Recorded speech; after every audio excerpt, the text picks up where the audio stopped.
हाय दोस्तों, आपका स्वागत है इंडिया के लार्जेस्ट लर्निंग ऐप अनअकैडमी पर। और आज अनअकैडमी के थ्रू हम बात करेंगे लेट्स क्रैक बिहार एग्जाम्स पर।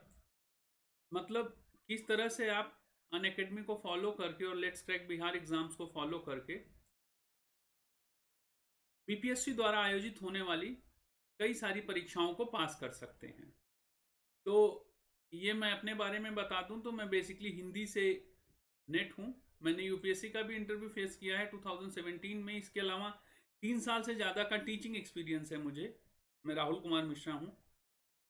इसके अलावा हम आपको देते क्या क्या है, तो अनअकैडमी में सब्सक्रिप्शन लेने के बाद आप basically daily live classes join कर सकते हैं।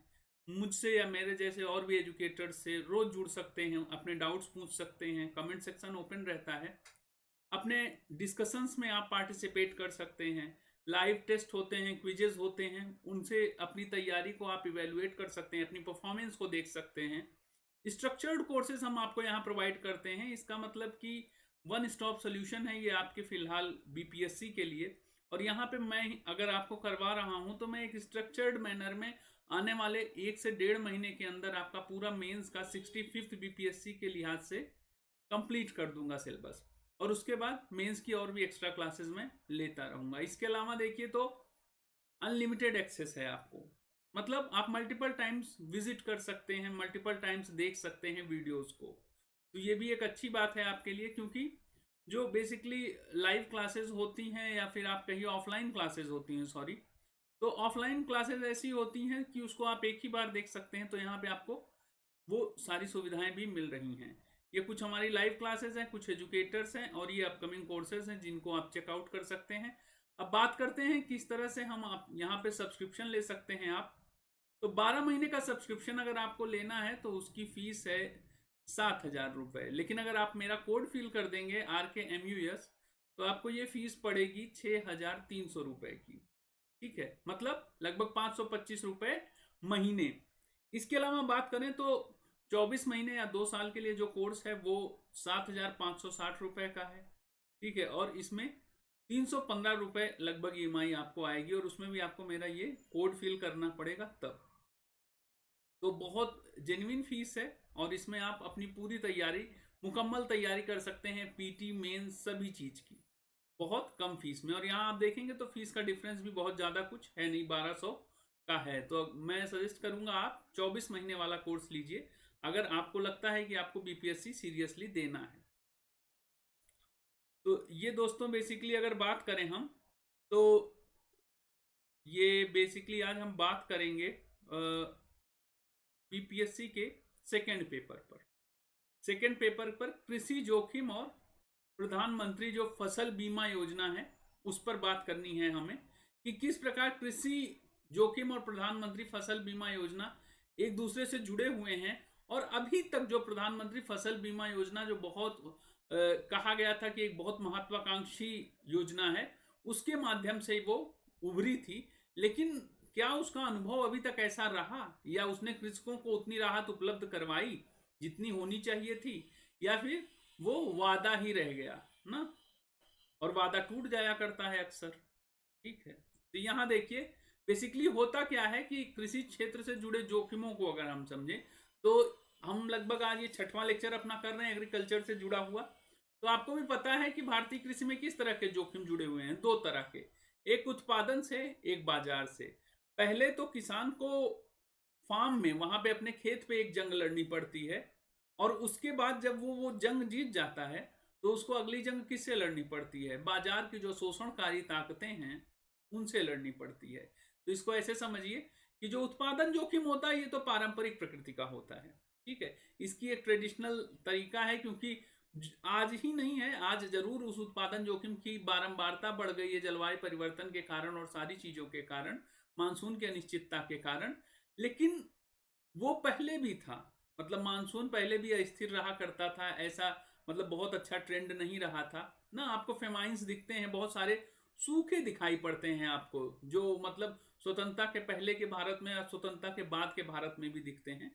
तो ये कोई नया चीज नहीं है, इसीलिए इसे क्या कहा जा रहा है, इसे कहा जा रहा है कि ये पारंपरिक प्रकृति का जोखिम है, जिसको किससे आप जोड़ सकते हैं, मानसून की अनिश्चितता से और जलवायु परिवर्तन से। लेकिन दिक्कत क्या हो गई है कि जिस तरह से चीजें बदल रही हैं, जिस तरह से जमीन का, जो पृथ्वी का औसत तापमान है वो बढ़ता जा रहा है, तो उसके बढ़ने के कारण समस्याएं ये आ रही हैं कि मानसून जो है वो अनिश्चित हो गया है, जलवायु परिवर्तन के खतरे बढ़ते ही जा रहे हैं। तो भारतीय कृषि के लिए एक चुनौती है।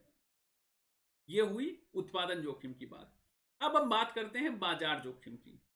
बाजार जोखिम में क्या है, बेसिकली होता क्या है कि कृषि उत्पाद की जो कीमतें हैं उनमें लगातार उतार चढ़ाव आता रहता है। कहां कहां पर, केवल एक ही जगह पे नहीं, इनपुट के लेवल पे भी आता है, और उत्पाद जब तैयार हो जाता है, फसल तैयार हो जाती है, तो उसमें भी उतार चढ़ाव आता रहता है। तो उस बाजार जोखिम से बचाने के लिए देखा हमने, कल परसों में भी हमने एमएसपी पॉलिसी पढ़ी थी, वो सारी चीजें पढ़ी थी ना, कि किस तरह किसानों को बचाने की कोशिश करती हैं सरकारें। और उसी क्रम में आज जो हम पढ़ रहे हैं, क्या पढ़ रहे हैं, किसान के लिए जो बीमा दिया जाता है, उसकी फसल के लिए जो बीमा दिया जाता है। लेकिन यहां समस्या क्या आ गई, जैसे यहां हमने देखा कि मानसून की अनिश्चितता और जलवायु परिवर्तन खतरा बन गया था, तो यहां बेसिकली आर्थिक उदारीकरण और वैश्वीकरण खतरा बन गया। कैसे खतरा बन गया, इसने मुख्यतः ऐसे क्षेत्रों की ओर निवेश को ले गया जहां पे तीव्र या बहुत तेजी से लाभ हो। तो उस समय स्थितियां अनुकूल किसकी थी, सेवा क्षेत्र के अनुकूल थी भारत में, और विश्व का भी यही हाल है, विश्व में भी ऐसी ही स्थितियां थी। तो हुआ क्या कि आर्थिक उदारीकरण और वैश्वीकरण का जो लाभ मिलना था वो सेवा क्षेत्र को मिल गया, टर्सरी सेक्टर को मिल गया, कृषि को नहीं मिल पाया। तो उसकी वजह से क्या हुआ, कृषि उत्पादों की कीमतों में वो बाजार जोखिम बढ़ता ही रहा, वो लगातार। तो आपने देख लिया कि भारतीय कृषि किस प्रकार दो प्रकार के जोखिमों का सामना कर रही है। फिर देखिए, कृषि क्षेत्र से जो संबद्ध और जोखिम है, दो जोखिमों की हमने बात की। और जोखिम यह है कि आर्थिक उदारीकरण के बाद जिस तरह से आप देखेंगे अर्थव्यवस्थाएं समेकित होती जा रही हैं, मिलती जा रही हैं, एक दूसरे पे अंतर निर्भरता बढ़ती जा रही है। उस स्थिति में देखें तो विकसित देशों की ओर से भी बढ़ता हुआ दबाव आता है ना, कि आप अपने उत्पादों को, अपने देश को हमारे देश के उत्पादों के लिए खोल दीजिए। मतलब इसको आप ऐसे समझिए, मैं आपको एक एग्जांपल देता हूं। अभी आरसीईपी इंडिया ने नहीं साइन किया, और आरसीईपी में जो ऑस्ट्रेलिया थे, न्यूजीलैंड थे, ये देश थे मुख्यतः। ये क्या इनकी डिमांड थी, या इनके दिमाग में क्या चल रहा था, यूएस वगैरह के दिमाग में, कि इंडिया का जो डेयरी सेक्टर है ना, वो डेयरी सेक्टर बहुत ज्यादा, मतलब मार्केट जनरेट कर सकता है, मतलब बहुत ज्यादा डिमांड जनरेट कर सकता है, मार्केट को बहुत एक्सपेंड कर सकता है। तो उनकी निगाहें किस पे लगी थी, भारत के डेयरी सेक्टर पे, कि ये जैसे ही ओपन होगा आरसीईपी ज्वाइन करते हुए, हम अपने उत्पाद सारे यहाँ पे डेयरी उत्पाद डाल देंगे और यहाँ के किसानों से बेसिकली सस्ते दाम पे डाल देंगे। तो वहां क्या हो जाएगा, दबाव आ जाएगा। तो कृषि क्षेत्र से ही जुड़ा पशुपालन भी है, तो उसको भी इस तरह से समझने की जरूरत है कि कृषि क्षेत्र से संबद्ध जोखिम, विकसित देशों की ओर से बढ़ते हुए दबाव, या विकसित देशों से जुड़ी हुई जो संस्थाएं हैं उनसे भी दबाव है। ठीक है, एक ये चीज है, इसको ऐसे देखिए। दूसरा देखिए, एग्जाम्पल्स के थ्रू ही हम बात करेंगे। देसी कॉर्पोरेट्स के दबाव में सरकार सब्सिडी में कटौती कर रही है। देसी कॉर्पोरेट्स मतलब जो बिजनेसमैन हैं, वो बार बार सरकार की आलोचना करते हैं विभिन्न अपने संस्थाओं में, अपने दबाव समूहों के माध्यम से, और उससे क्या होता है, सरकार के ऊपर एक अतिरिक्त दबाव पड़ता रहता है उन लोगों की तरफ से। वो बेसिकली प्रेशर ग्रुप हैं, जो भी हैं ना, जो भी इंडस्ट्रियल प्रेशर ग्रुप्स हैं, जो भी आपको याद आ रहे हैं वो सारे।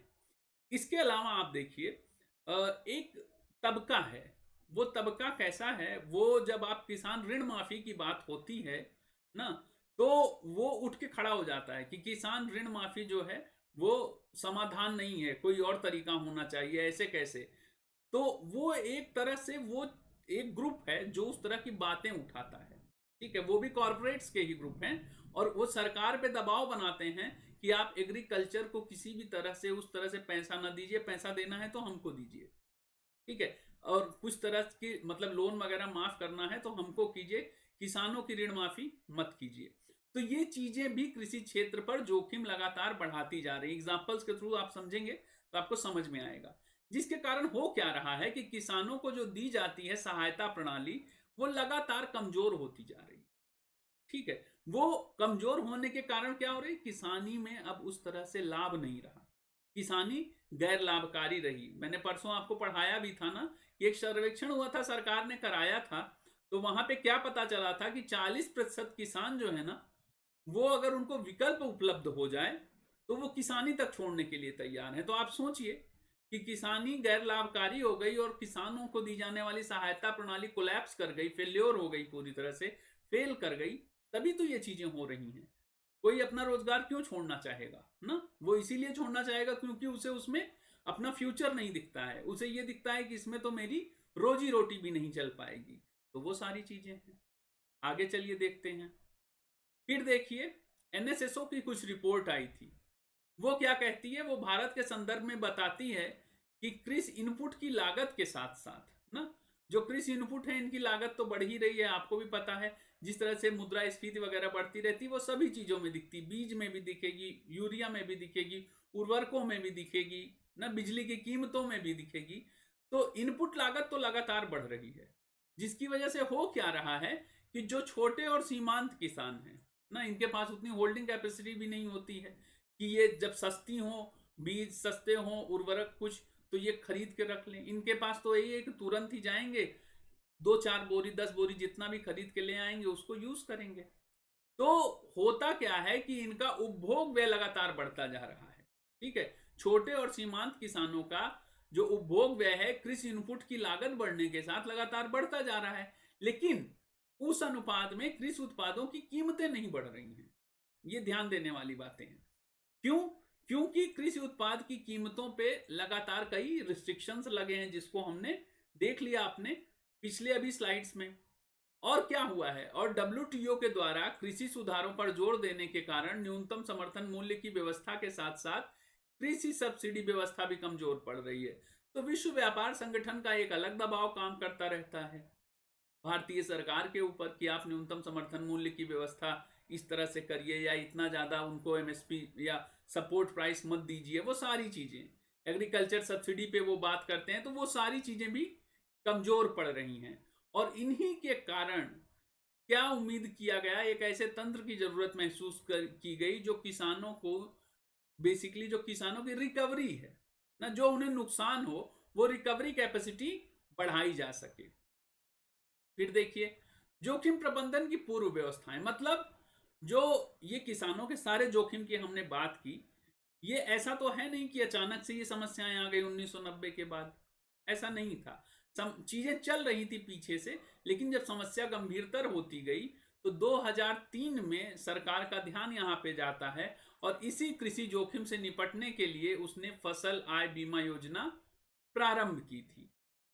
फसल आय बीमा योजना 2003 में स्टार्ट की गई, लेकिन ये फेल हो गई। फेल क्यों हुआ?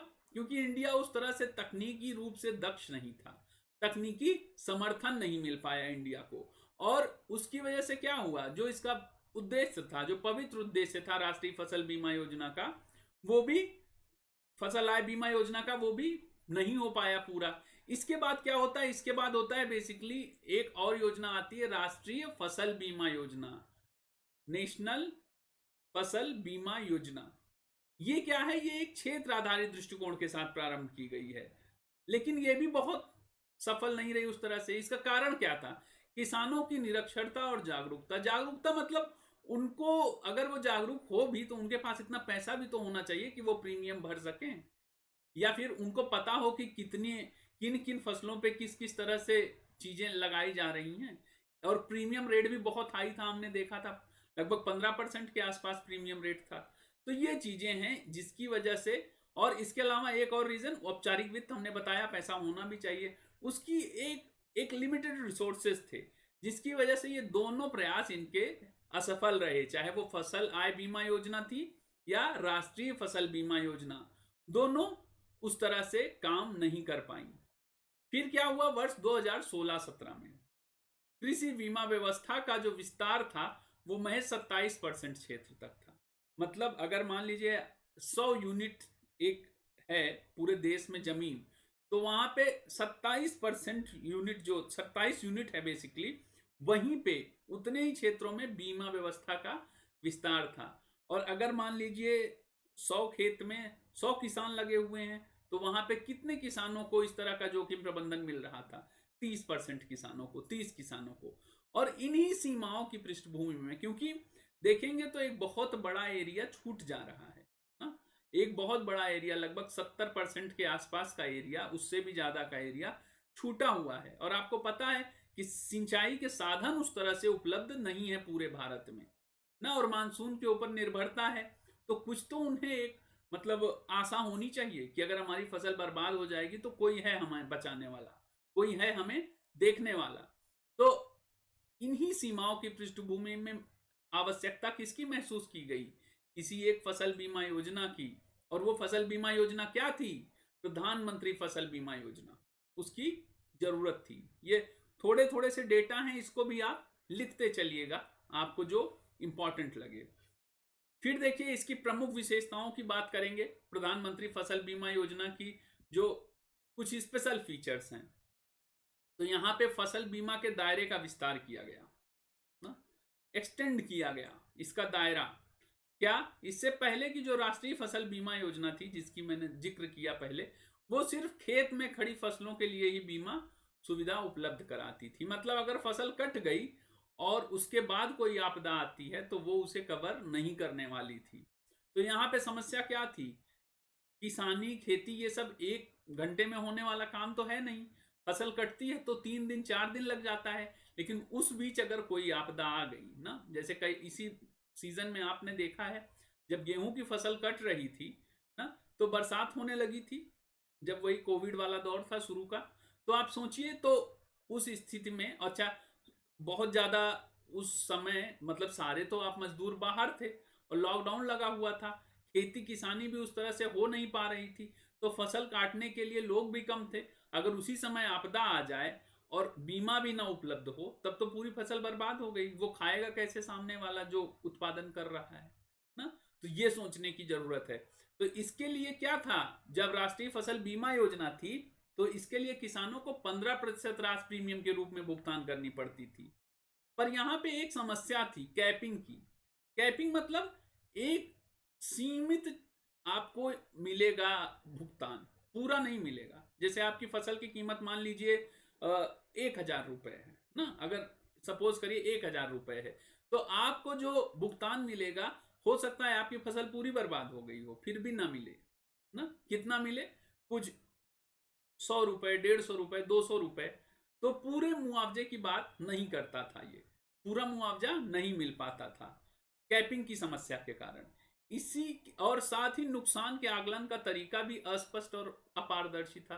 तो वो हमने जिक्र किया है, इससे पहले की जो योजना थी उसमें क्या था, उसमें तकनीक का उस तरह से हमें समर्थन नहीं मिल पा रहा था, तो नुकसान का आकलन सही तरीके से नहीं हो पा रहा था, फिजिकली हो रहा था। तो फिजिकली है तो आप समझ ही सकते हैं भ्रष्टाचार की पूरी संभावनाएं व्याप्त हैं। गांव का मुखिया होगा, वो पैसा खिला देगा तो उसकी फसल चाहे बची ही हो, वो लिख दिया जाएगा बर्बाद है। और गरीब किसान है, मान लीजिए वो नहीं पैसा दे पाता है उस तरीके से, तो उसकी फसल के ऊपर जो भी आएगा, जो पटवारी आएगा, जो भी लिखने आएगा, हो सकता है वो ना लिखे। तो वहां पे क्या, उसका विवेकाधिकार आ जाएगा अपना ना, क्योंकि नुकसान का आकलन का तरीका बहुत अस्पष्ट और अपारदर्शी था, तकनीक उस तरह से हमारे पास थी नहीं। तो यहां पे क्या किया गया, यहां पे उन चीजों को दूर किया गया, यहां पे तकनीक का भी इस्तेमाल किया गया है। कैसे? ये देखिए, सैटेलाइट और ड्रोन का इस्तेमाल किया गया है, ठीक है, और स्पष्ट और एकदम पारदर्शी ट्रांसपेरेंट मैनर में चीजें रखी गई हैं। फिर देखिए, यहां पे एक मौसम और एक दर की संकल्पना है। वहां पे क्या था, 15% का एक यूनिवर्सल प्रीमियम रेट आपको देना पड़ेगा, चाहे जिस महीने में आप फसल उगाएं। यहां पे क्या है, एक मौसम में एक दर है। जैसे रबी की फसल है, जैसे खरीफ की फसल है, तो उसके लिए अलग अलग है। जैसे देखिए, खरीफ की फसल के लिए 2% प्रीमियम है, रबी की फसल के लिए 1.5% प्रीमियम है, और बागवानी की जो फसलें हैं उनके लिए 5% प्रीमियम है। तो ये प्रीमियम राशि भी कम हो गई है यहाँ पर, और एक मौसम और एक दर की संकल्पना के साथ आगे बढ़ रही है प्रधानमंत्री फसल बीमा योजना। फिर नुकसान आकलन के लिए हमने देख ही लिया कि एक स्पष्ट और पारदर्शी तरीका है, और अत्याधुनिक तकनीकों का जो एडवांस टेक्नोलॉजीज उपलब्ध थी उनके आधार पर सैटेलाइट और ड्रोन्स का यूज किया गया, ये देखने के लिए कि कौन सी फसलें कितनी बर्बाद हुई हैं और उनको भुगतान कैसे करना है। फिर हमने देखा था फसल बीमा के दायरे के विस्तार के तहत कि बुआई से लेकर, मतलब जब उसे सीडिंग की जाती है, तो बुआई से लेकर फसल कटकर आने के बाद तक इसका दायरा विस्तृत है। मतलब जिस दिन रुपाई हो गई धान की, और धान कट के जब तक गोदाम में आपके घर के अंदर तक नहीं पहुंच जाता, तब तक वो कवर कर रहा है।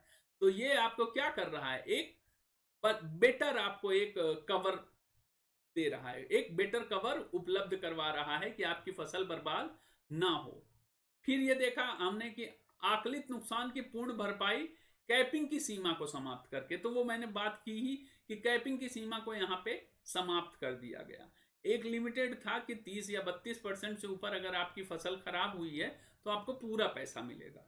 ठीक है, तो ये कैपिंग की सीमा को समाप्त करना इसका अच्छा कदम माना जा सकता है कि किसानों को ऐसा नहीं कि मान लीजिए 30 या 32% फसल बर्बाद है, उसके बावजूद भी उनको कितना मिलता, वही थोड़ा ही पैसा मिलता।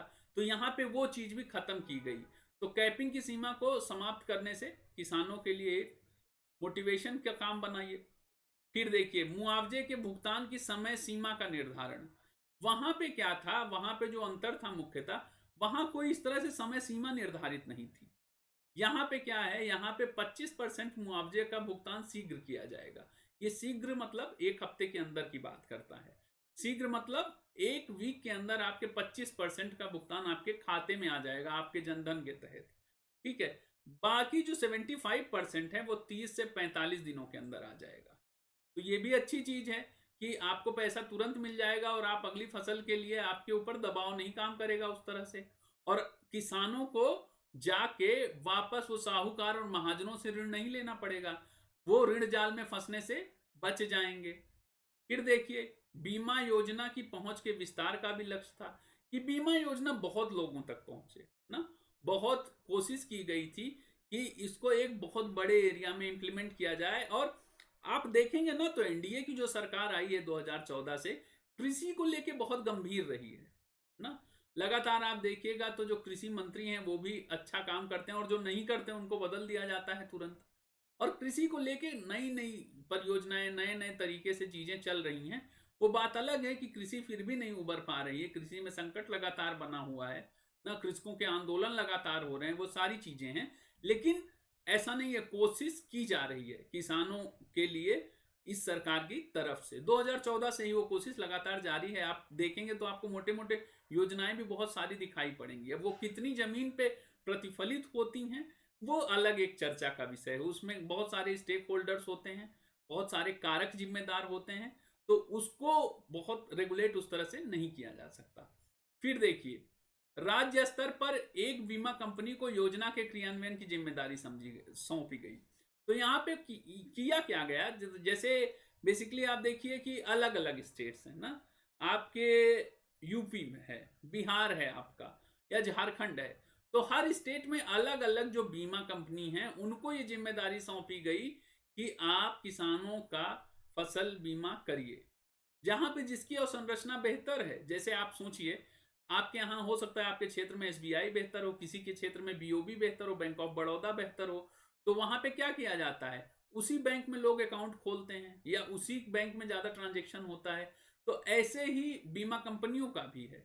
जो बीमा कंपनी का जहां पे ढांचा बेहतर है, जहां पे उसकी आधारभूत चीजें बेहतर हैं, उसी बीमा कंपनी को राज्य आमतौर पर नामित कर दें कि आप क्रॉप इंश्योरेंस दीजिए।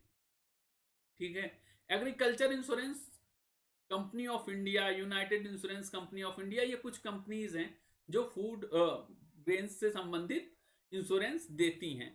और इसी में कई निजी बीमा कंपनियों के पैनल को भी शामिल किया गया। तो कई निजी बीमा कंपनियां भी हैं, जैसे आप हेल्थ इंश्योरेंस में देखते हैं, ऐसे क्रॉप इंश्योरेंस में भी हैं। ये देखिए यहाँ पे एक नई चीज जुड़ी थी, जो स्थानीय जोखिम को यहाँ पे परिभाषित किया गया था ना, कि हो सकता है कोई बड़े स्तर पर राष्ट्रीय आपदा ना आए, लेकिन एक क्षेत्र विशेष में कुछ ऐसी स्थिति हो जाए, मान लीजिए पशु आ गए, उन्होंने चर डाला, पूरा खेत ही चर डाला, नीलगाय वगैरह आप देखते हैं समस्या, गांव खेत में रहते हैं, आपको सब पता होगा।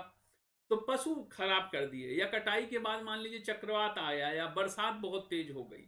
ठीक है, उस सारे के कारण, या वर्षा बेसिकली बिजली गिर गई ना, उसके कारण फसलें बर्बाद हो गई, या फिर जल भराव हो गया ना, नहर टूट गई, नहर फूट गई, उसकी वजह से पूरा वो बर्बाद हो गया, धान की खेती या गेहूं की खेती, तो उसको भी यहाँ पे परिभाषित किया गया। तो कुल मिला के ये जो 10 विशेषताएं हमने देखी प्रधानमंत्री फसल बीमा योजना की, वो ये दिखाती हैं कि मंशा तो इनकी बहुत अच्छी है और इन्होंने अपने स्तर पे सारी चीजें दुरुस्त करने की कोशिश की है, लेकिन जब सब चीजें इन्होंने कर ही ली तो आगे क्रियान्वयन भी फिर अच्छा होना चाहिए। अब वही देखेंगे हम कि क्रियान्वयन कैसे हुआ और कहां कहां पे क्या क्या कमियां आ गई और सरकार कहां फेल हो गई है।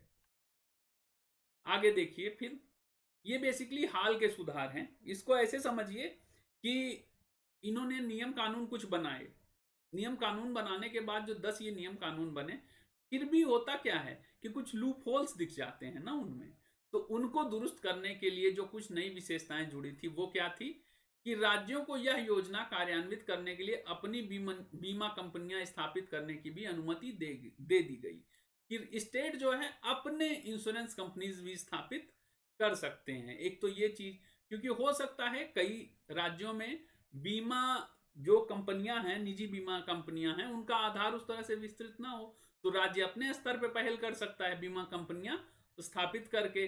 तो ये एक चीज है।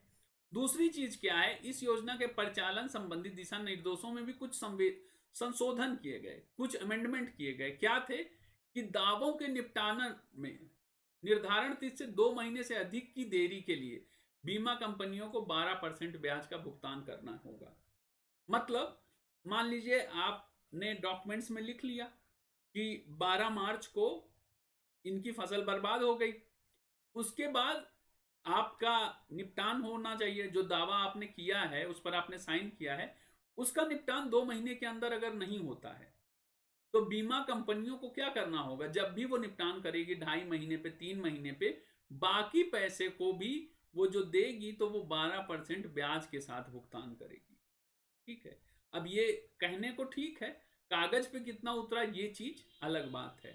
फिर देखिए, शिकायतों के त्वरित निवारण के लिए क्या किया गया, एक जिला स्तरीय शिकायत निवारण अधिकारी की भी नियुक्ति की गई।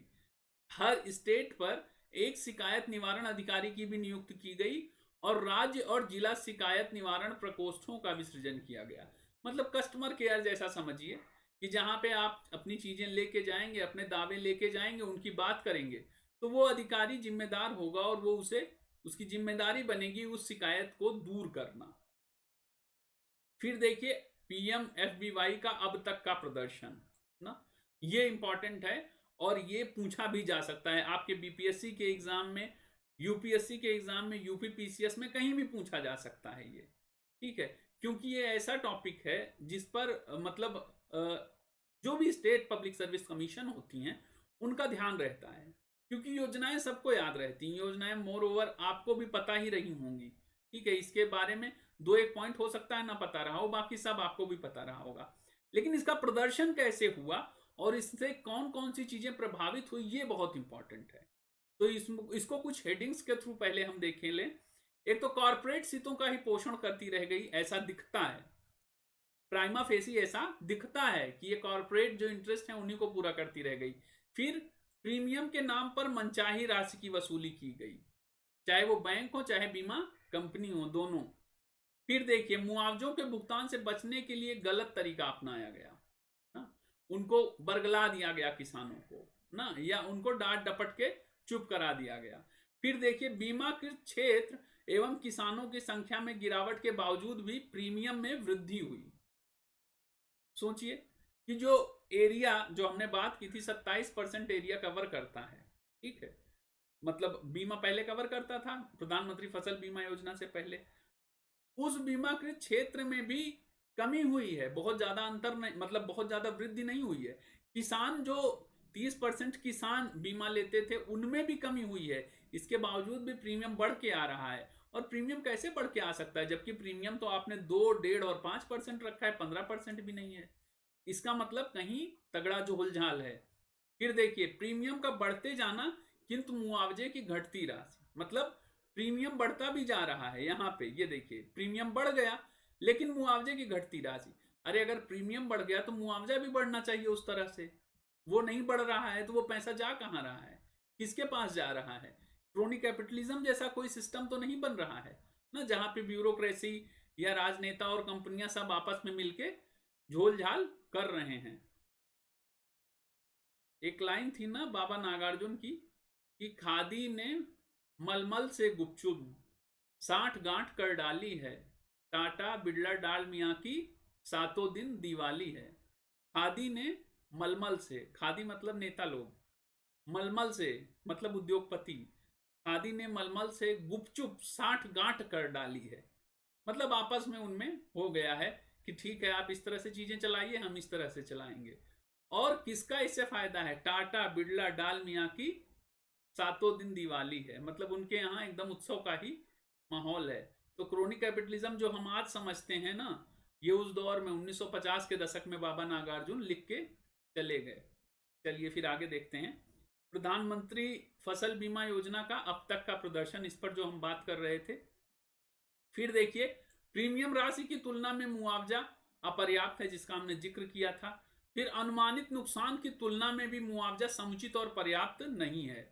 मुआवजों के भुगतान में भी देरी दिख रही है और सरकारी और निजी कंपनियों का प्रदर्शन भी बहुत प्रोत्साहित करने वाला नहीं है। मतलब ये फायदे पे ही ज्यादा जोर है इनका, वो चीजें। पहला पॉइंट देखिए, कॉर्पोरेट हितों का संपोषण, जो हमने बात किया था कि अब तक के प्रदर्शन में कैसे कह सकते हैं कि आपको ये कॉर्पोरेट इंटरेस्ट को ही सर्व करता रह गया।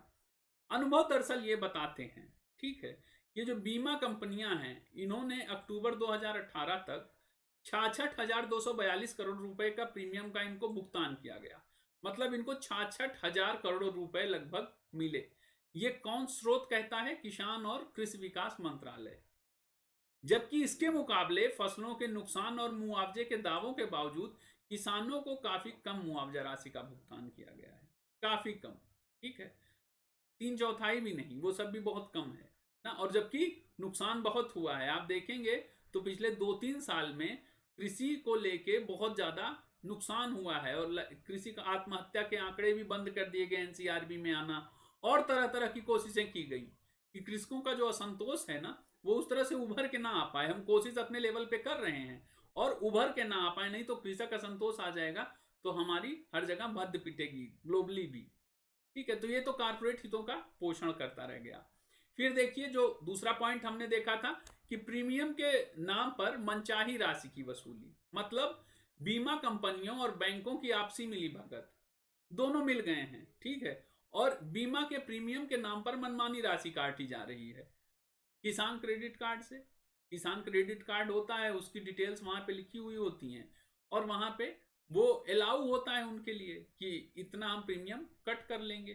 तो वहां पे भी चेक करने की जरूरत है कि मनमानी राशि न काटी जाए। और इस सब के बावजूद भी बैंकों के द्वारा बीमा कंपनियों को पूरी प्रीमियम राशि का भुगतान नहीं किया जा रहा है। तो दोनों स्तर पे समस्या है, बैंकों के स्तर पे भी समस्या और बीमा कंपनियों पे भी समस्या है। उनको प्रीमियम राशि पूरी नहीं मिल पा रही है, वो अपने पास ही कुछ पैसा रख ले रहा है, और किसान का अपना समस्या है क्योंकि उसके क्रेडिट कार्ड से पैसे ही कट जा रहे हैं, जो किसान क्रेडिट कार्ड केसीसी आता है उसका।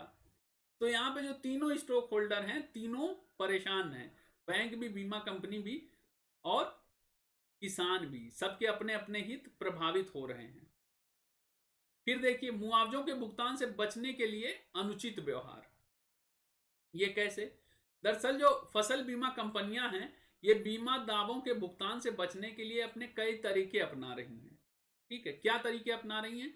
जैसे किसान क्रेडिट कार्ड से प्रीमियम राशि की कटौती के बावजूद, मतलब प्रीमियम राशि से कट गया, उसका पैसा गया, उसको ईएमआई आने लगेगी अब, या उसको पैसा देना ही होगा, के बावजूद आवेदन के वक्त बीमा कंपनियों के द्वारा, मान लीजिए उसकी फसल बर्बाद हो गई तो वो वहां पे गया, उसने अपना दावा किया कि मेरी फसल बर्बाद हुई, तो वो मना कर देते हैं, फसल बीमा से इनकार कर देते हैं, कहते हैं कि आपका फसल बीमा हुआ ही नहीं है, जबकि उसका पैसा कटा है। तो क्या कहती है वो? कहती हैं बैंक और जो बीमा कंपनियां, बेसिकली बीमा कंपनियां, बैंक नहीं, तो कि बीमित फसल का नाम अलग है ना। कई बार होता है बीमित फसल का नाम गलत हो गया होगा, तो वहां पे जो बीमित फसलों के नामों में हेरफेर भी कर सकते हैं। अगर कोई ऐसा लूप होल होगा, वहां पे सॉफ्टवेयर ही है, अगर वहां पे देखा गया कि एक क्षेत्र विशेष में अगर कोई फसल बर्बाद हो गई और उसका बीमा इन लोगों को देना पड़ेगा, तो ये अपने स्तर पे कुछ भी कर सकते हैं ना। अगर आपको लाभ ही कमाना है तो आप कुछ भी कर सकते हैं, तो वो नामों में हेर फेर कर देते हैं जिससे मुआवजे के भुगतान से बचा जा सके। ठीक है, पता चला आप रबी की फसल का लेने गए भुगतान और उन्होंने बोला आपका रबी थोड़ी, आपका तो खरीफ की फसल का था ना। तो वो चीजें हैं, वो सारी चीजें। और इसी मुआवजे के भुगतान से बचने के लिए कई बार जबरन प्रीमियम राशि भी लौटाई जाती है। तो जो कुछ किसान कहते होंगे कि मतलब ये तो गलत है, हमारा तो पैसा कट गया, हमने 2 महीने का पैसा भी दे दिया, तो उनको बोलते होंगे कि आप एक काम करिए, आप चेक ले लीजिए और आप चले जाइए। तो अंततः ना वो हतोत्साहित ही हो जाते हैं, वो परेशान ही हो जाते हैं कि प्रीमियम जो हमने दिया इतना ना, और वो अब प्रीमियम राशि भी हमें लौटा दे रहे हैं, और इसके अलावा जो तंत्र है जहां पे कंप्लेंट कर सकते हैं वो सब उतना इफेक्टिवली काम करता नहीं है। सब में कानूनी अड़चने इतनी हैं कि वो खेती करेगा कि चल के कानून का केस लड़ता रहेगा किसान, तो वो भी एक समस्या है। चौथा देखिए, बीमाकृत क्षेत्र और किसानों की संख्या में गिरावट के बावजूद प्रीमियम में वृद्धि, तो ये जिक्र हमने किया था। दरअसल है क्या कि 2015-16 तक 4.85 करोड़ किसान फसल बीमा योजनाओं में नामांकित थे। इतने किसान थे, लगभग कितने, 5 करोड़ किसान के आसपास। ठीक है, पर 2017-18 के अंत तक इनकी संख्या कितनी बढ़ी, तो यहां पे देखेंगे ना आप, तो ये करोड़ों में है, और इसमें बाद में संख्या कितनी बढ़ रही है 2 साल के अंदर, केवल 2 लाख। सोचिए, इनकी संख्या ही बहुत कम बढ़ी, मतलब जो 30% किसान बीमा लेते थे वो 31 भी नहीं हुआ होगा ना, उसी में कुछ पॉइंट बढ़ के रह गया होगा। कितना, 0.42% बढ़ा। लेकिन वर्ष 2016-17 में इस योजना में कुल इतने किसान कवर किए गए थे, कितने, 5.7 करोड़। लेकिन अगले ही वर्ष इनकी संख्या घटकर कितनी हो गई, 4.8 करोड़। मतलब पहले ही वर्ष जब प्रधानमंत्री फसल बीमा योजना लागू हो रही है तो इसमें कमी हो गई है। ये बेसिकली 2 साल का जिक्र किया जा रहा है और यहाँ पे 1 साल का जिक्र है। ये डेटा समझने की जरूरत है। आप दोनों चाहे ना याद रखें, लेकिन मोटा मोटा ये याद रखें कि बहुत स्लाइट एक मतलब इंक्रीज होता है, बहुत पतला सा। ठीक है, तो डेटा में बहुत कंफ्यूज मत होइए, दे इसलिए दिया मैंने क्योंकि वहां पे वो लिखा हुआ था सब। फिर देखिए, अब तक बीमाकृत कुल फसल क्षेत्र 490 लाख हेक्टेयर था। ठीक है, 490 लाख हेक्टेयर में अभी तक बीमाकृत फसल क्षेत्र था। और ये कितना था पहले, पहले ये 463 था। तो यहां भी बहुत ज्यादा आपको अंतर नहीं दिख रहा है। लेकिन सरकार का दावा क्या था जब ये योजना लॉन्च की गई थी, तो सरकार का दावा था कि 10 करोड़ हेक्टेयर हम भूमि बीमाकृत कर देंगे। तो सोचिए, यहाँ पे 500 लाख है, मतलब आपने अभी आधी ही जंग जीती है। आधी कैसे जीतेंगे, और 2020 आ गया है, तो योजना क्या है, वादा जो है वादा टूट गया, वादा टूट जाता है। यहां फिर देखिए, बीमा क्षेत्र और किसानों की संख्या में इस गिरावट के बावजूद बीमा कंपनियों ने साल 2016-17 में कुल इतने करोड़ के मुकाबले कितने, 22,000 करोड़, 22,000 करोड़ रुपए जो मिल रहे थे उसके बदले 2017-18 में 25,000 करोड़ रुपए की राशि प्रीमियम के रूप में वसूली। तो मतलब बढ़ रहा है इनका, एक एक साल में इनका कितना बढ़ रहा है, 3-3 हजार करोड़ रुपए की राशि वसूल रहे हैं। और इसके पीछे ये तर्क क्या दे रहे हैं, तर्क इनका यह है कि बीमा योजना में आवारा पशुओं की वजह से फसल की बर्बादी और संशोधित दिशा निर्देश, जो संशोधित दिशा निर्देश हमने देखे थे 2018 में, प्रस्तावित जुर्माने जैसे बदलावों के कारण प्रीमियम में वृद्धि हुई है।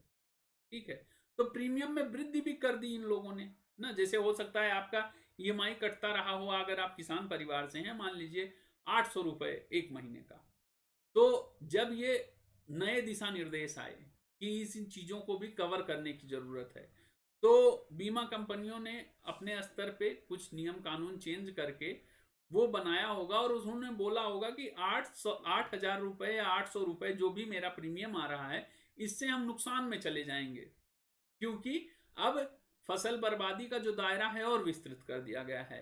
तो उन्होंने अपना प्रीमियम बढ़ा दिया, और उसको बढ़ा के कितना कर दिया, मान लीजिए 800 था तो उसको 870-80 कर दिया होगा। तो इससे किसानों के ऊपर भी दबाव पड़ गया, और इससे उन्हें अच्छा खासा पैसा भी मिलता है। ये भी देखिए कि वो प्रीमियम वृद्धि की तो उनको काफी बढ़ के भी पैसा मिल गया। फिर देखिए प्रीमियम का बढ़ते जाना किंतु मुआवजे की घटती राशि। तो ये एक चिंता का विषय ये भी है। क्यों? क्योंकि देखिए वर्ष 2015 और 16 तक संशोधित राष्ट्रीय कृषि बीमा योजना ना, ये जो पहले चल रही थी, जो पूर्ववर्ती योजना थी, प्रचलन में थी, तब लगभग 10,560 करोड़ रुपए के प्रीमियम की तुलना में आया कितना था मुआवजा। मुआवजे का जो भुगतान किया गया था या मुआवजे का जो मतलब पेमेंट किया गया था 28,564 करोड़ रुपए।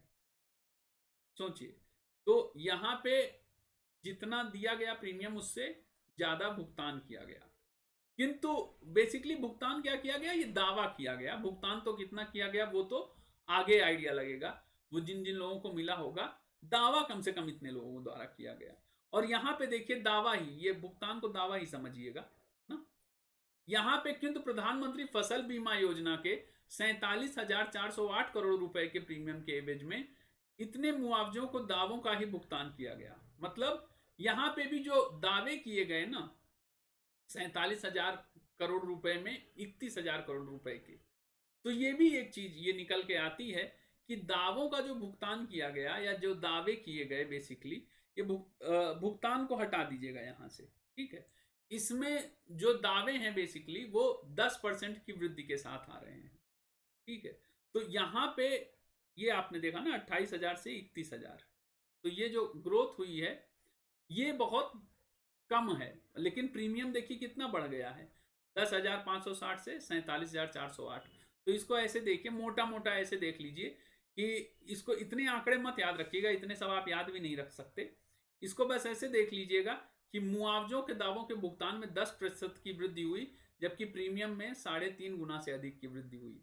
अभी ये दावे किए गए हैं, भुगतान होगा कि नहीं होगा, उन्होंने जो भी चीजें भर के दी होंगी उस आधार पे ये लिख के आया था। तो ये एक चीज लिख लीजिएगा कि प्रीमियम का बढ़ते जाने के बावजूद जो मुआवजे की घटती राशि है, ठीक है, ये दावों की बात थी। फिर देखिए प्रीमियम राशि की तुलना में मुआवजा अपर्याप्त है। कृषि और कल्याण मंत्रालय ने बेसिकली सूचना के अधिकार के तहत मिली जानकारी के अनुसार प्रधानमंत्री फसल बीमा योजना के तहत कंपनियों को पहले की बीमा कंपनियों के मुकाबले इतने करोड़ रुपए का ज्यादा प्रीमियम मिला है, लगभग 36,848 करोड़ रुपए का। मतलब इतने डेटा मत याद रखिए, लेकिन आप ये याद रखिए कुल मिला के जिस्ट आपके दिमाग में ये रहना चाहिए कि प्रीमियम में बहुत ज्यादा वृद्धि हुई है, जबकि कवर किए गए किसानों की संख्या 0.42% ही बढ़ी है, ये हमने देख ही लिया था। और इस तरह इस योजना के अंतर्गत फसल बीमा के नाम पर कंपनियों को चुकाई गई रकम में 350% की वृद्धि हुई है, जो कंपनियों को चुकाई गई प्रीमियम राशि है। तो प्रीमियम में भी बहुत ग्रोथ दिखी है ना, वो चीजें हैं जो कि सरकार द्वारा किए गए दावे के उलट है ना, क्योंकि उस तरह से कवर तो बढ़ा ही नहीं ना। ये जो वादा क्या था कि प्रीमियम कम रहेगा आपका, ठीक है, प्रीमियम तो कम था, मुआवजे के दावों का शीघ्र और समुचित भुगतान, यहां पे अंतर था। प्रीमियम भले कम था, लेकिन वो प्रीमियम उन्होंने अपने हिसाब से करते करते करते करते बढ़ा ही दिया, और मुआवजे के दावों का भी शीघ्र और समुचित भुगतान नहीं किया। तो ये जो सरकार का उद्देश्य था ये पूरा नहीं हो पाया। फिर देखिए अनुमानित नुकसान की तुलना में मुआवजा समुचित और पर्याप्त नहीं। बेसिकली हुआ क्या था कि किसानों को फसल बर्बादी के मुकाबले बहुत कम दावा मिला था। कैसे? जैसे फसल उनका उन्होंने दावा किया 100% का, तो तमिलनाडु में कितना दिया गया? 13। महाराष्ट्र का डेटा नहीं उपलब्ध है, मध्य प्रदेश में 9% दिया गया। तो ये सोचिए कि मान लीजिए कुल वहां से 100 रुपए के मतलब दावा किया गया कि 100 रुपए की फसल बर्बाद हुई, जारी कितना हुआ? 9 रुपए। तमिलनाडु में 13 रुपए, हिमाचल प्रदेश में 8 रुपए। तो ये सोचिए ये कितना अलार्मिंग कंडीशन है कि मतलब सारी तकनीक वकनीक सब चीज होने के बावजूद भी कितने लूप होल्स हैं वहां पे कि बहुत कम कम पैसा उनको देना पड़ता है ना, और उनका अपना फायदा होता है। कॉर्पोरेट्स जो होते हैं वो लाभ में रहते हैं। जैसे राज्यों में बीमा कंपनियों ने काफी कम दावे का भुगतान किया ना, राज्यों में भी बीमा कंपनियों ने उस तरह से भुगतान नहीं किया। भुगतान में देरी की भी बात करता है, तो मुआवजे के दावों को न केवल विलंब किया गया बल्कि स्वीकार भी नहीं किया गया। मतलब कई बार लेट किया जाता है और कई बार लिया ही नहीं जाता है, माना ही नहीं जाता। वो एप्लीकेशन देगा उसके बावजूद भी उसकी एप्लीकेशन रिजेक्ट हो जाएगी। आपकी फसल उतनी बर्बाद नहीं है और कारण है आपकी फसल दूसरी रजिस्टर्ड थी न, 50 कारण होते हैं बहाने बनाने के, तो वो बना दिया इन्होंने। यहां पे क्या पता चला कि पिछले 2 सालों के दौरान आरटीआई से पता चला है कि बीमा कंपनियों ने किसानों के दावों को स्वीकार करने के बावजूद, आपने स्वीकार भी कर लिया कि किसानों के दावे ठीक हैं, लेकिन उसके बावजूद भी 2829 करोड़ रुपए के दावों का भुगतान नहीं किया। मतलब वहां पे अलग अलग टेक्निकल ग्लिचेस या कुछ कुछ बता के आपने कह दिया, उसको कानूनी दांव पेच में फंसा दिया, जबकि आपको पता है कि वो गलत नहीं है। इसलिए इस योजना को लेकर किसानों की मुख्य शिकायत यह है कि उनके दावों का समय पे भुगतान नहीं किया गया, जिससे क्या हुआ, उनके लिए वित्त की कमी पैदा हो गई। उससे उनकी अगली फसल प्रभावित हो गई, या तो वो चले जाएं फिर जो महाजन साहूकार हैं उनके पास लेने ना पैसा, तो ऋण जाल में फंस जाएं, या अपनी अगली फसल ना करें। तो वो भी फंसना नहीं चाहते, तो वो अपनी अगली फसल पे दांव लगा देते हैं कि अगली फसल अब हम नहीं करेंगे। तो जब अगली फसल करेंगे ही नहीं, तो आपकी फसल बीमा की प्रासंगिकता क्या रह जाएगी, फसल बीमा की बहुत उपयोगिता ही नहीं रह जाएगी।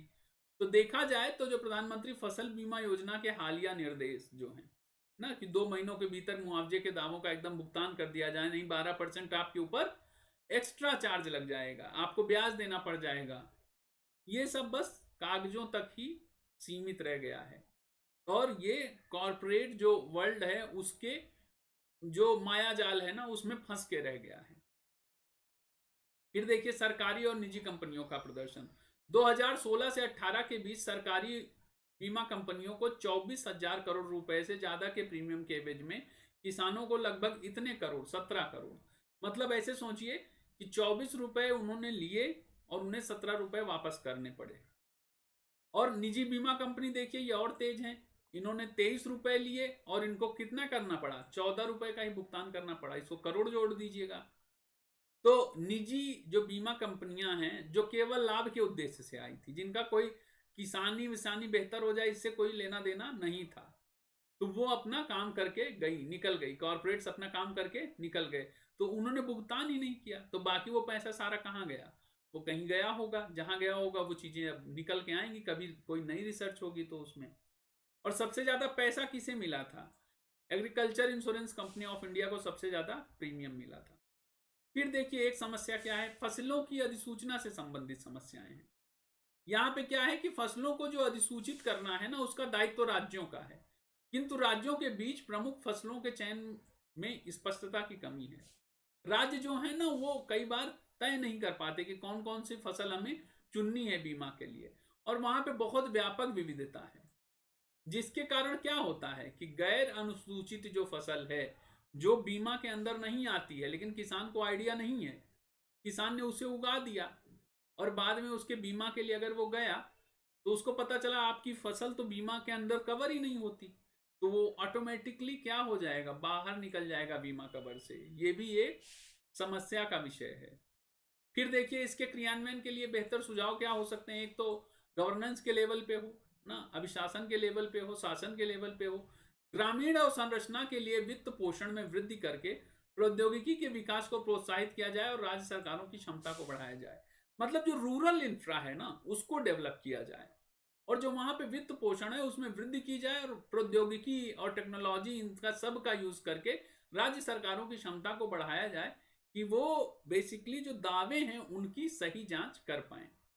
फसल बीमा की पहुंच में भी वृद्धि करना इंपॉर्टेंट है, मतलब फसल बीमा के लाभों पर अनिवार्य जागरूकता कार्यक्रम भी विकसित किए जाने चाहिए ना। जो फसल बीमा के लाभ हैं, जैसे वो हम बता रहे हैं आपको ना, वहां पे जो ये बेसिकली ये वाला पॉइंट आपको, ये पॉइंट फसलों की अधिसूचना से संबंधित समस्याएं, तो यहां पे ना अगर जागरूकता होती तो फसल उस तरह से न उगाते किसान जिसपे बीमा नहीं है। तो ये इसके लिए किसकी जरूरत है, हमें जागरूकता, अनिवार्य जागरूकता कार्यक्रम है की जरूरत है फसल बीमा के लाभों पर। और एक मतलब उनका अपना प्रोसीजर भी होना चाहिए, नुक्कड़ नाटक करके कैसे भी करके वो बता सकते हैं कि आप किस तरह से अपनी बर्बाद हुई फसल का भुगतान कर सकते हैं, भुगतान ले सकते हैं मुख्यतः। फिर देखिए और क्या है, समस्याग्रस्त किसानों के योजना से संबंधित मुद्दों का समाधान। इसके लिए क्या किया जाए, एक शिकायत निवारण प्रणाली की भी स्थापना की जाए। जैसे आपका फोन में आपके कोई समस्या हो जाती है, आपका कस्टमर केयर होता है ना, कितने सारे लोग होते हैं, लेकिन उन सबको वो डील कर लेता है। बहुत सारे मल्टीपल उनके पास फोन नंबर्स होते हैं, या एक ही नंबर पे कई लोग बात कर रहे होते हैं। ऐसे ही यहाँ पे भी शिकायत निवारण प्रणाली की स्थापना की जा सकती है, या उपज और मूल्य जोखिम को कवर करके बीमा प्रणाली को एकीकृत करने वाली कोई ऐसा इंफ्रा डेवलप किया जाए ना, जो उपज और मूल्य जोखिम को कवर कर सके। क्यों? ताकि कृषि का प्रोत्साहन बना रहे। वो तो होगा गवर्नेंस के लेवल पे। अब देखिए प्रौद्योगिकी और अवसंरचना के लेवल पे, तो यहां हमने देखा कि किस तरह योजना के प्रभावी क्रियान्वयन के लिए सुदूर संवेदन का यूज किया जाए, ड्रोन्स का यूज किया जाए, सैटेलाइट से इमेज लिए जाएं, और भू अभिलेखों के डिजिटलीकरण किया जाए, ताकि पता हो भू स्वामित्व किसका है, पैसा किसके अकाउंट में जाना है। ठीक है, वो सारी चीजें इसको देख के, इसको यूज करके क्या पता चलेगा कि कहाँ पे कितनी फसल बर्बाद हुई है। एक मोटा मोटा आइडिया ले लें, बहुत उन्हें ग्राउंड पे जाने की जरूरत नहीं है, क्योंकि इनिशियली तो 7 दिन के अंदर ही उनको एक प्रीमियम देना पड़ता है 25% का। तो वो चीज है, उसके लिए ये सारी चीजों पे ध्यान देने की जरूरत है। इसके अलावा टोटल 360 डिग्री अप्रोच अपनाने की जरूरत है। मतलब फसल बीमा योजना को सिंचाई विकास से जोड़िए, मृदा संरक्षण और सार्वजनिक प्रणाली में सुधार सहित भूमि और जल प्रबंधन की दिशा में किए जाने वाले प्रयासों के साथ संयुक्त करके देखना चाहिए। मतलब एक क्लब करके आप सारी चीजें देखिए। अगर आप सिंचाई विकास करेंगे, मृदा संरक्षण करेंगे, सार्वजनिक प्रणाली में सुधार करेंगे, भूमि और जल प्रबंधन की दिशा में बेहतर काम करते रहेंगे, और उसके बाद फसल बीमा भी रहेगी उस किसान के पास, तो वो योजना सफल होने की संभावना ज्यादा है ना। और वहां पे मोटिवेशन भी ज्यादा होगा, किसके लिए? और भी जो प्राइवेट प्लेयर्स आना चाहते हैं फसल बीमा के क्षेत्र में। ठीक है, क्योंकि उनको लगेगा कि यहाँ तो चीजें ठीक है, यहाँ तो हमें फायदा मिलेगा। मतलब खींच के पैसा नहीं निकालेंगे वो जो पैसा निकालेंगे ना, वो पैसा बेसिकली अपने आप, मतलब मनी वो जनरेट होगा। ठीक है, तो इसको एक साथ करके देखने की जरूरत है, 360 डिग्री अप्रोच रखने की जरूरत है, ना कि अलग अलग करके देखने की जरूरत है। इसीलिए देखिए, जो कृषक मंत्रालय उसी के अंदर सब कुछ आ जाता है, ये सारी चीजें आ जाती हैं।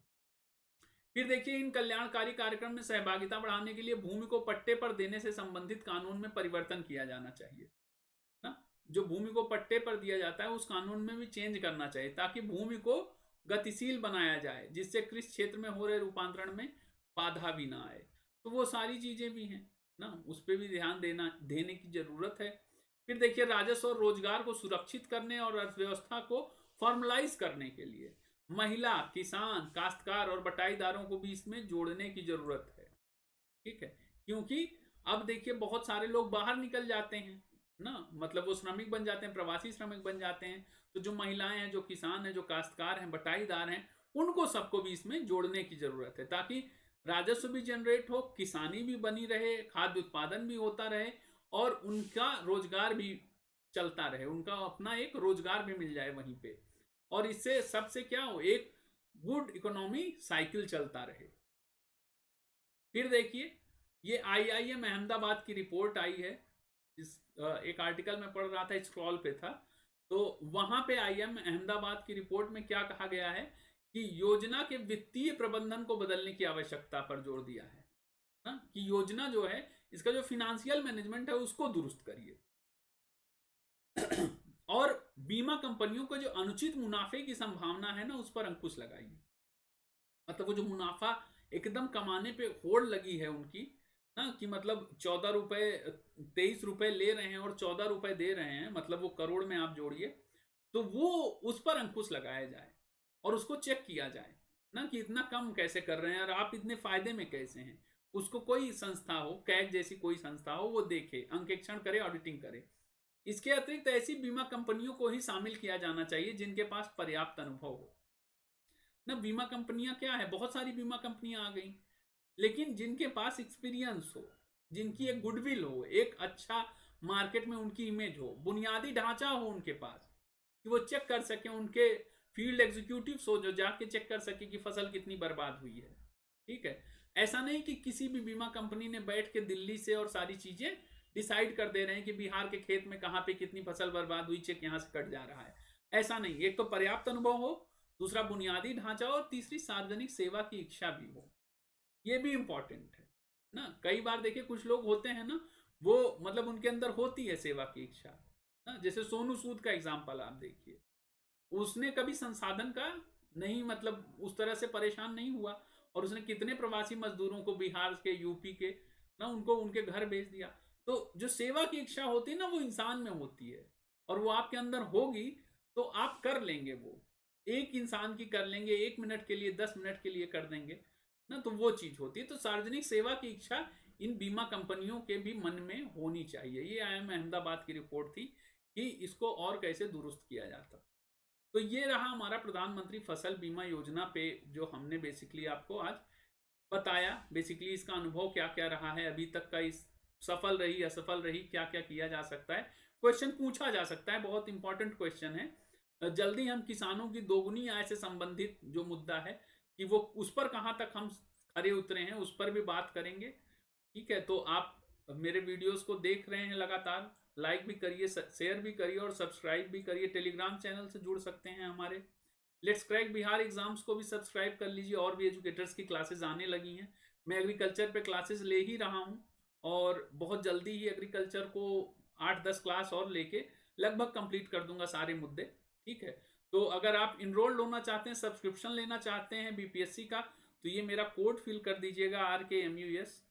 वहीं जहां पे ये वीडियो आपको दिख रहा है, वहां पे डिस्क्रिप्शन बॉक्स है, वहां पे जाके देखेंगे तो सब्सक्राइब का एक ऑप्शन है, वहां पे क्लिक करेंगे, ये कोड फिल कर दीजिएगा RKMUS, तो आप वहां पे एडमिशन आपका हो जाएगा।